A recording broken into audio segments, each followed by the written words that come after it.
মনে মনে ভাবলাম সর্বনাশ, আজকে গুরুর কথায় যদি ভক্ত মারা যায়, পৃথিবীতে গুরুর নাম কলঙ্কিনী হোক। সেখানে সেই জলের নিচে আমি রাম একটা অপর দুনিয়া সাজিয়ে দিলাম, সেখানে মন্দির, সুন্দর মূর্তি, সেখানে সব কিছু বানিয়ে দিয়ে আমার ভক্তকে সেখানে আমি সান্ত্বনা দিয়েছিলাম। আমার এই ছোট্ট দুইটা কথা জিজ্ঞাসা ছিল, খুলাসা হয়ে গেল। এখন আমি গুরু হইয়া ভক্তর কাছে কি জিজ্ঞাই?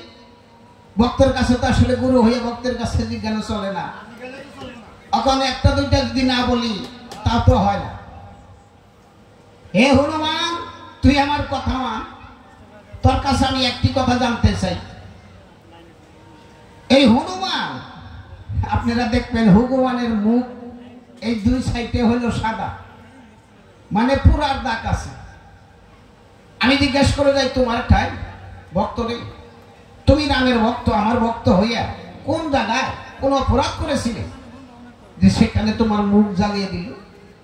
কারণটা কি? তোমার কাছে কথাটা জিজ্ঞেস করি। 2 নম্বর কথা হয়েছে, হনুমান রে, তোমার লেঙ্গুর সর্বশৈলী ভালো, লেঙ্গুর কেন বাঁকা হইল? এটার কারণটা আমি তোমার কাছে জানতে চাই, যে এটার অর্থটা কি, তার মিনিংটা কি, তুমি কেন তোমার লেঙ্গুর বাঁকা হইল? এই ছোট্ট দুইটা কথাই জিজ্ঞাসা ছিল। দ্বিতীয়বার যদি আসর আমার আসে যদি পাই, তোমাকে 2-4টা কথা সেখানে জিজ্ঞাসা করবো। অত ছেড়ে দিয়ে হিন্দু আনি, টেনে আনি মুসলমানি যারা মতে অনেকটি কথা জিজ্ঞাসা করে গিয়েছে, বলি নাই কথা মনে আছে। উপর আল্লাহ মালিক সাই আদম কেন গড়াইল? এই আদম গড়ানোর আগে কয়েকটি জাত সৃষ্টি করেছিলেন, কেন তাদেরকে পৃথিবীর থেকে ধ্বংস করে দিলেন?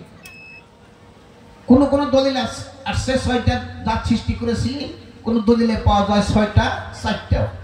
হারিস, মারিস, অসুর, মস্তন দেও, জিন পরি, এগুলাই সৃষ্টি করেছিল আদম সৃষ্টির আগে। এদেরকে কেন পৃথিবীর থেকে ধ্বংস করে দিল? কারণ কি? তোমার কাছে জিজ্ঞাসা করি। কারণ একটা, এরা পৃথিবীতে উপর আল্লাহ ইবাদতের জন্য সৃষ্টি করেছিল। যখন দুনিয়ায় আসলো, এই ধরা দামে এসে তারা উপর আল্লাহকে মানল না, ছিল না। নিজে নিজে কাটাকাটি করে, মারামারি করে, নিজে নিজেই রক্তপাত হওয়া যখন শুরু করলো, আল্লাহ 70,000 ফেরেশতা হাসা শুরু করলো। বলছিলাম এগুলো সৃষ্টি করে দরকার নাই, এখন তোমার কথা মানে না। নিরুপায় হইয়া উপর আল্লাহ পৃথিবীর থেকে দিল ধ্বংস করে। তাদের একটা কারণ আছে, তারা পৃথিবীতে ঝগড়া করার একটা কারণ আছে। তাদের একটা জিনিস অংশ কম আসছিল, মোহাম্মদী নূর দেওয়া ছিল না। এই জন্য কারো মানে নাই। পৃথিবীর থেকে উপর আল্লাহ লাভ কাপলামের বেদি দিয়ে পৃথিবীর থেকে দিল ধ্বংস করে। দলিলে প্রমাণ সেখান থেকে 2টা জাত বেঁচে আছে। 8টা জাতের থেকে 2টা জাত বেঁচে আছে। একটা হলো অসুর জাত, যেটা আমরা বাংলা ভাষায় মহিষ বলি, যে মানুষের উপকার করে, গাড়ি টানে, সেটা হলো একটা জাত। আর একটা জাত হলো আপনারা জানেন, মায়ের নাম ইবলিস, বাবার নাম কবিস, সে দুজকখানায় জন্ম, ইবলিস শয়তান। এই 2টা জাত বেঁচে আছে, আর বাদ বাকি সব পৃথিবীর থেকে ধ্বংস করে দিছে। আচ্ছা, আল্লাহ 70,000 ফেরেশতা থাকতে কেন, কি কারণে আদম সৃষ্টি করলো? আল্লাহকে ইবাদতের জন্য জিজ্ঞাসা করে গেছে। সেখানে তো 70,000 ফেরেশতাই ইবাদতের জন্য ছিল, সেগুলো আসমানে ছিল, সেগুলা ধরা দামে না। কারণ একটা, যদি উপর আল্লাহ এই আদম জাতকে সৃষ্টি না করে, আদম জাতকে যদি সৃষ্টি না করতো, আল্লাহ আল্লাহ হয়েই থাকতো, ওনাকে কেউ চিনত না, উনি চিহ্নিত হইতে পারত না। এই আদম সৃষ্টি করে উনি নিজে নিজে চিহ্নিত হয়েছে, ওনার নামটা প্রকাশ হয়েছে যে উনি স্বয়ং একজন মালিক, স্বয়ং আল্লাহ। কেননা আদম ইবাদতের জন্য বানাইছে, আল্লাহ পরিচয় নেওয়ার জন্য বানাইছে। একটা বাপ আছে, বাপের যদি সন্তান নাই, ওই বাপের কোনো পরিচয় নাই। আল্লাহ আদম সৃষ্টি করার কারণ একটাই, যে পৃথিবীতে মানুষ সৃষ্টি করার কারণ একটা, আল্লাহ পরিচয় দেওয়ার জন্য, আল্লাহ নিজে নিজে প্রকাশ হওয়ার জন্য। এই তোমার কথা গেল, আদম সৃষ্টি করার আগে মিটিং করেছিল, এগুলো তো সর্বদাই মানুষে বলে থাকে। একে একে 3টা মিটিং করে। 2টা মিটিংয়ে ফেরেশতা কম ছিল, 3টা মিটিংয়ে সর্ব ফেরেশতা সমস্তই ছিল, একটা ফেরেশতা অনেক দূরে ছিল। এই যে আজাজিল ইবলিস শয়তান, ইনি বলেছিল 9 লাখ বছর ইবাদত করেছি, 8 লাখ বছর ইমামতি করেছি, পৃথিবীতে কোনো জায়গায় সিজদা দিবার বাকি নাই, এই আদম গড়াইবার দরকার নাই। উনি এই আদম গড়ানোর পক্ষে ছিল না, অনেক দিনে ছিল। সভাপতি আমার দয়ার আল্লাহ ছিলেন, সেখানে জিবরাইলকে সহকারী রেখে হিসেবে 3টা মিটিং চালাইছিলেন। সেই প্রথম মিটিংয়ে কম, দ্বিতীয় মিটিংয়ে কিছু কম, তৃতীয় মিটিংয়ে সমস্তই ছিল। সেখান থেকে আদম সৃষ্টি করার সিদ্ধান্ত নিল। এখন বলতে গেলে বিভিন্ন ধরনের কথা। নূরের সাদা সোহাতুসা লেখা ছিল লা ইলাহা ইল্লাল্লাহ আদম শফিউল্লাহ। চতুর্দিকে 4টা কুল দিয়ে 4টা খুঁটা বানাইছিল, 4টা কলেমা দিয়ে 4টা রশি বানাইছিল। সেখানে আলোচনা করে এই পৃথিবীতে আদম বানানোর সিদ্ধান্ত নেয়। এই পর্যন্তই আমার কাছে জিজ্ঞাসা ছিল, যাহা ওনার জিজ্ঞাসা খোলাসা হয়ে গেল। এখন মুসলমানি মতে ওনাকে 2টা কথা জিজ্ঞাসা করব, বেশি জিজ্ঞাসা করব। হাওয়া সৃষ্টি, আদম সৃষ্টি করে নাই, হাওয়াকে কি দিয়ে বলে যায়, হাওয়া কিভাবে বানাইছে? তবু এখন না বললে হয় না। আমি জানতে চাই তোমার কাছে, আদম হাওয়া এই 2টা জিনিস আমি তোমার কাছে জানতে চাই। আদমকে দলিল মোতাবেক পাওয়া যায় 350 বছর পরে মাটি দিয়ে সুন্দর করে গড়াইছে। আমি এমন কোন দলিল পাই নাই যে হাওয়াকে এই মাটি দিয়ে এই জিনিস দিয়ে গড়াইছে, কোনো দলিল নেই। আমি প্রথম তোমার কাছে এই কথাটা জানতে চাই, তোমার বাবার নামটা, তোমার মার নামটা কি?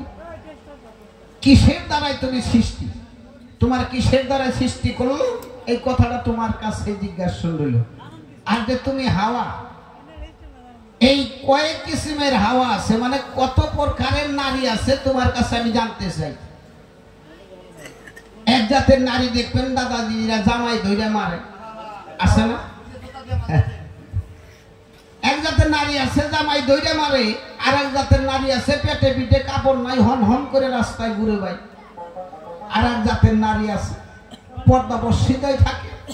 আর এক জাতের নারী আছে ছোট্ট ছোট্ট কথা বলে, ভালো শিক্ষিত, ভালো জ্ঞানী, ভালো বিভিন্ন জায়গায় বক্তব্য রাখে।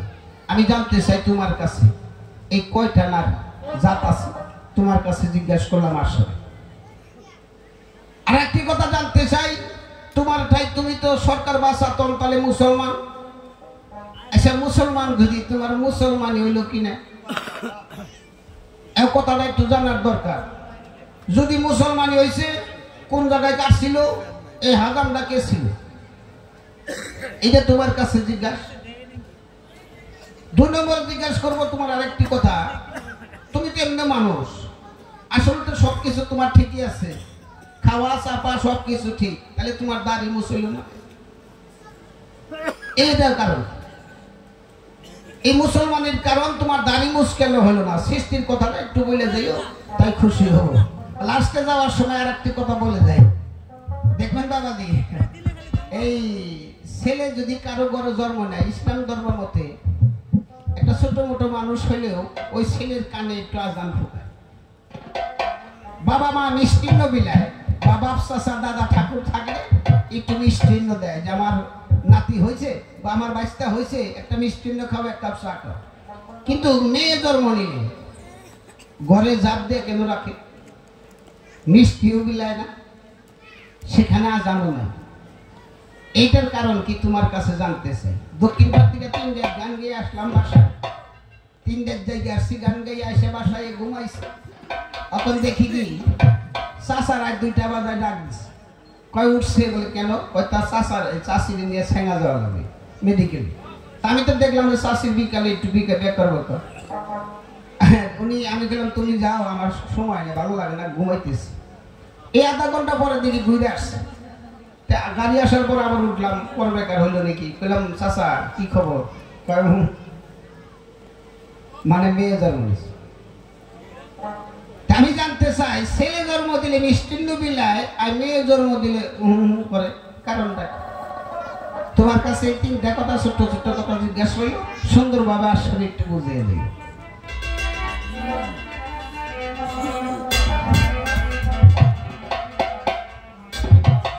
আমি বক্সরা তরফ ভাই অনেক গান আমাকে চালাইছেন, অনেক গান গাইছি, সেখানে আসি, অনেক মানুষ আমাকে জানেন চিনেন। বাবাজি আমি কোনো সরকার না, সবচেয়ে নিম্ন সরকার হয়েছে আমি, তবু মায়া মমতায় ডাকে আসি আসি আর এইটাই স্মরণ করি আমার গুরুদেবের শিক্ষা, আমার মা বাবার শিক্ষা।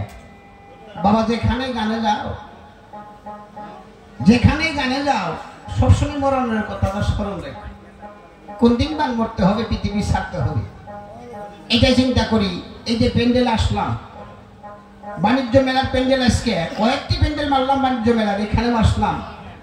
আর জীবনে এরকম আপনাদের বক্সরার তকদিরে আছে কিনা, কপালে হবে কিনা আপনাদের নুরুর মুখ দেখার জন্য, না এটাই শেষ বলা যায় না। তাই কবি বলছে এই দেহের ভিতরে একটা রুহু আছে, আত্মা আছে, তাহলে কোনোদিন দেখলামও না, চিনলামও না, সে সাদা না কালা না কোন ধরনের, কোনোদিন চিনলাম না। ওরে আমার পোষ মানে না পোষা পাখি, ওরে পাখি যাইলে উড়িয়া, ওরে বলবে পাখি ধরে রাখি কি দিয়া আমার।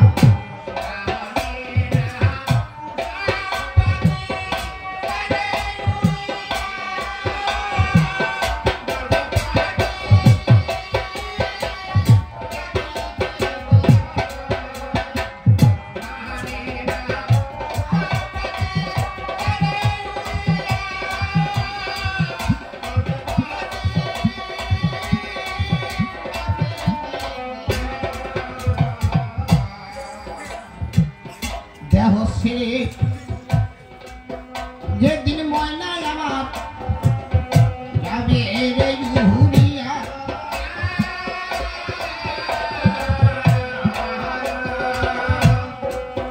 সেদিন স্বর্ণ হয়ে দেহ থাকিবে পড়িয়া। একদিন জংলা পাখি ডাক শুনিয়া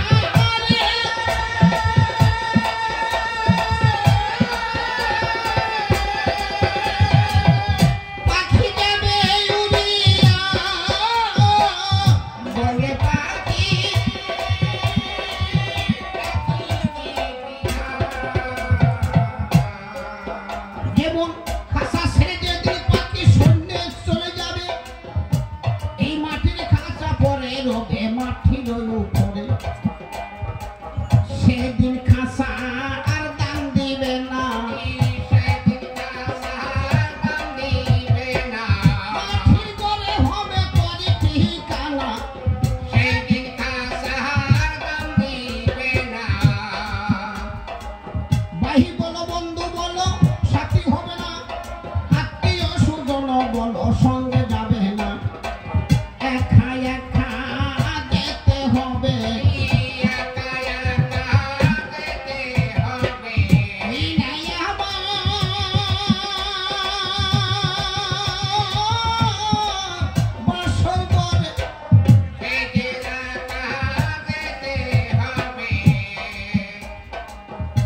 সেদিনকার সাথে কেউ নাই। যতই বাবাজি আমার আমার বলি কিছু না, একবার নীরবে ভেবে দেখে শুধু খালি হাত। কি হিন্দু কি মুসলমান একটা মালিকের প্রমাণ, কোন চাই কি হিন্দু মুসলমান অজবদ্ধ খ্রিস্টান, শুধু চাই খালি ভগবান ইমানদার, যে ইমান লইয়া সত্য রাস্তায় চলে যেতে পারবে, তাকে উপর আল্লাহ পছন্দ করবে, তাকে দেখে কেসে নিবে। তাই বলতেছি আপনাদের ঠাই একটা বাবা সন্তান জন্ম দিয়ে ভাবে মনে মনে, সন্তান যদি আমাকে কামাই করে নাও দেয়, আমি যখন বিদায় নিব হয়তো আমারে কাঁধে করে কবরে নিবে, হয়তো আমারে কাঁধে করে শ্মশানে নিবে, মুখ আরো দিবে, বাবার আশা।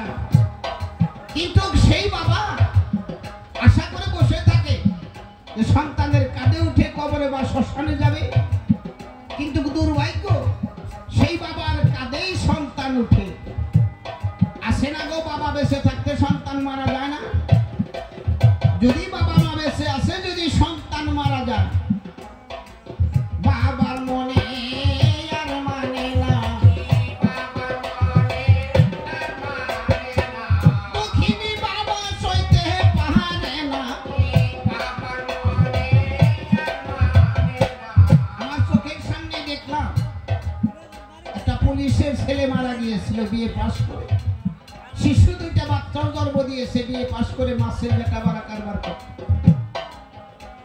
বাবা পুলিশের কাম করে, ছেলেটা মারা গেল গাড়ি অ্যাক্সিডেন্টে। হাজার হাজার মানুষ সেদিন নিয়ে আসলো, রাখলো উঠানের মাঝে, চতুর্দিকে ঘিরে দেওয়া মানুষ। ওরে ছেলে মেয়ে কাঁদছে সেদিন, ওরে মাটিতে গড়াইয়া, ওরে কোথায় আমার দয়ার বাবা, কেন গেলা ঘুমাইয়া।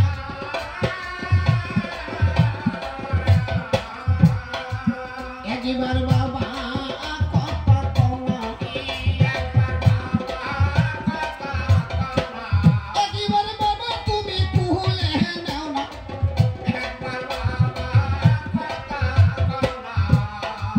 পরিবারে কান্দে সেদিন মাটিতে গড়াইয়া, আহারে দরদের স্বামী কেন গেলা সারিয়া। স্বামী ছাড়াই আমি বাঁচিব না রে,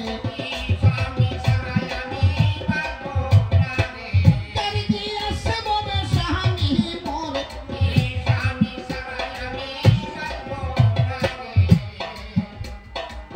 সেই লাশটাকে যখন গোসল করাইয়া কাঁধে করে নিয়ে যায়, যদি দরদি আছে, পৃথিবীতে মা আর বাবাই আছে।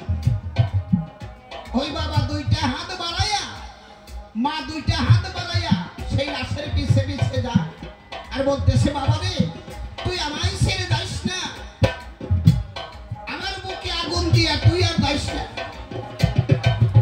গ্রামবাসী নারীরা বলে, মা তুমি তোমার সন্তানের জন্য আর কেঁদো না, তুমি ভগবানের কাছে আল্লাহর কাছে প্রার্থনা করো যেন সে বেহেশতে বা স্বর্গে যায়। দুঃখিনী মা চোখের পানি ছেড়ে দিয়ে বলছে, তোরা জানোস না মা রে, তোরা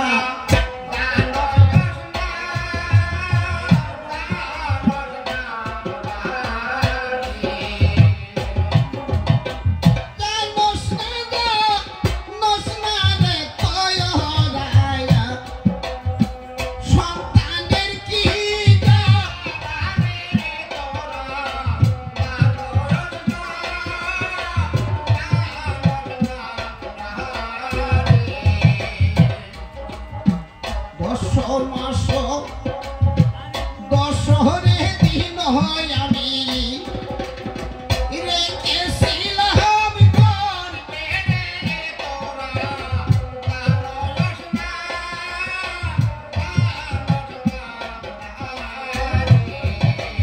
আজকে কেনে যাও রে পায়া বায়া, নৌসার সাগর সেই গানে তোরা,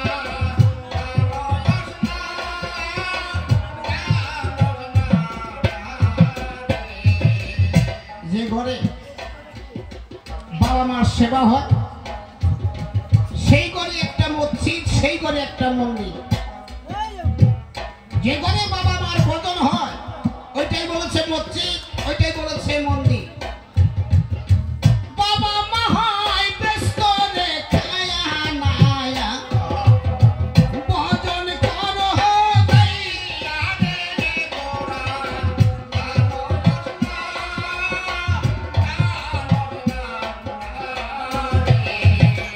কেউ বাবা মা হারাইলে দলিলে পাওয়া যায়, সব জিনিস হারাইলে পৃথিবীতে পাওয়া যায়। একবার আপনি খেয়াল করছেন বন্যায় পানির জলে নষ্ট হয়ে গেছে, আগামীতে পাবেন। সুসন্তান নষ্ট হয়ে গেছে, ধ্বংস হয়ে গেছে, আবার আপনি পাবেন। কিন্তু তিনটা জিনিস হারাইলে জীবনে পাওয়া যায় না। সেটা দলিল মোতাবেক বলেছে মা বাবা আর জোয়ান কি।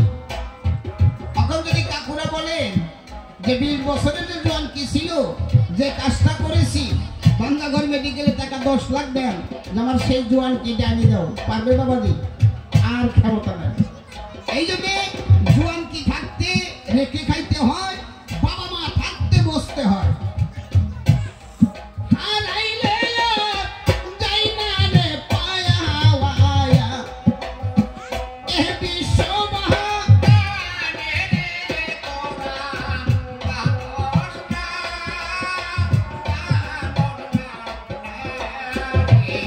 কবি গান শুনে কেউ ব্যস্ত নরকে যেতে পারবেন না, স্বর্গে যেতে পারবেন না। কিন্তু ঘটনা হলো কি, কবিতে জ্ঞান বাড়ে, কবিতে জ্ঞান হয়। আমি একটা কথা বলে থাকি, গুরু সেবা করে নিষেধ নাই, মা বাবার যদি বদন নাই, সেবা নাই, তার কোনো গুরু সেবাই লাভ নাই। প্রথম গুরু হয়েছে মা বাবা। মা বাবাকে শ্রদ্ধা করে, সালাম করে, ভক্তি করে, বদন করে তারপরে যেতে পারো তুমি গুরুর কাছে। যে ঘরে মা বাবার বদন আছে, সে ঘরে হিন্দু মুসলমান শাস্ত্রে বলে মক্কা মদিনা তার ঘরে আছে।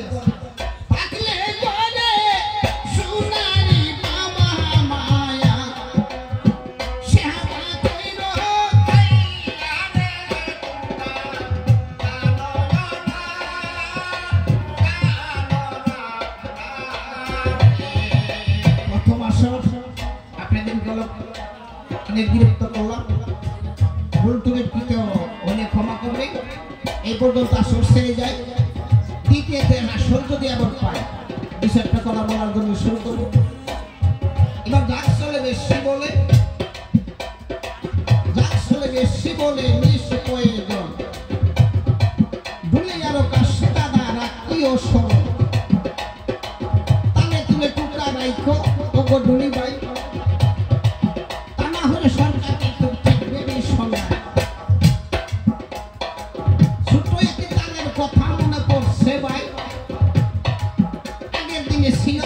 বর্তমানে নাই। আগের দিনে মামা শিরা বাড়া বাঁধত তাই, বড় চাষি যাইয়া দেখো কিভাবে আলায়, একটা পার যদি বেতালেতে পড়ে, আলানি তো দূরের কথা, হাত পেটে যাবে। বড় পিসি যাইয়া দেখো চাউল যাবে তাই, কুলার নিচে কিভাবে টুকা মারে তাই, একটা টুকা যদি বেতালেতে পড়ে, দূরে ওই রকম সব জিনিসের তালা আছে ভাই। বেতালেতে কেউ যাবেন না, সভাতে জানাই। বেতালেতে সুসন্তান জন্ম দিলে পরে, ওই সন্তান শেষের দিনে বাবা রেতই মারে। এই পর্যন্ত আসল ক্ষান্ত বিদায় যাবে হইয়া, ভুল ত্রুটি হইলে পরে মাপ দিবেন করিয়া। আসরেতে থাকতে পারেন স্কুলের মাস্টার, কোটি কোটি নমস্কার জানাচ্ছি বা। আসরেতে থাকতে পারেন ছাত্রবিন্দুগণ, হৃদয়েরই ভালোবাসা দিবেন এখন। আসরেতে আছেন যত মামা শিগণ, সবারই চরণ ধুলি দিবেন এখন। আছেন যত পরীক্ষার ভাই সবাতে জানাই, আমার জন্য চরণ ধুলি এখান দেওয়া চাই। কবিগুরু বেদন করতে হইল আমার, ও নারী নামটি হল শাহাদত সরকার। বহুরি দেব সত্তারি কেনাই আছে জানা, সেই জায়গায় ওই আসেই আমার গুরু দি ঠিকানা। কোথায় রইলে দয়াল গুরু কন্তে করো বারে বাবা না জানিয়া না শুনিয়া দিয়াছি ছাতা। তুমি যদি থাকো দয়াল আমার দিকে চাওয়া, এই তবে হবে আসলে কবি গানে গাওয়া। জয় গুরু মুখী বলে চরণে যায় একটা